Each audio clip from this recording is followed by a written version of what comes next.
Yes, certainly the word of the day is patience. We are still waiting on a number of key races in our state to be called, including the presidential race. Who will get North Carolina's 15 electoral college votes is still up in the air. And the main reason for that is because tens of thousands of absentee ballots have not been counted in our state.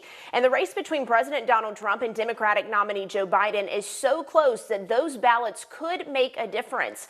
Political science professor at High Point University, Brandon Lenore, says it's a numbers game.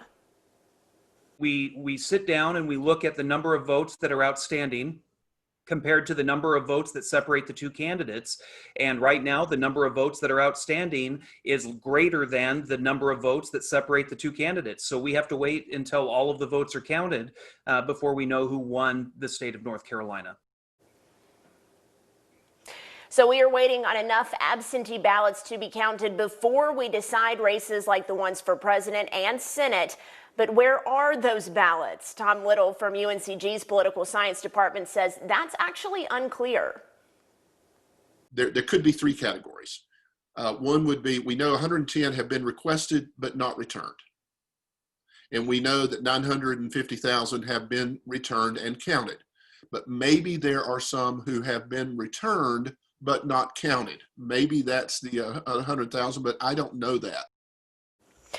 All right, the question then becomes, with all of that uncertainty, how long are we going to have to wait? The Supreme Court ruled that those absentee votes can be counted up to November 12th as long as they are postmarked on or before Election Day. Lenore doesn't think we'll have to wait that long, but it is going to take some time. Part of the reason for that 9-day additional time is we have to remember that North Carolina has a very large military population, and quite a few of those personnel are deployed overseas. So if they got an absentee ballot to vote in the North Carolina election and they mailed it on or just before Election Day, it could take as many as 7 business days before their ballot makes it back to North Carolina. So that's part of the justification for that extended period of time.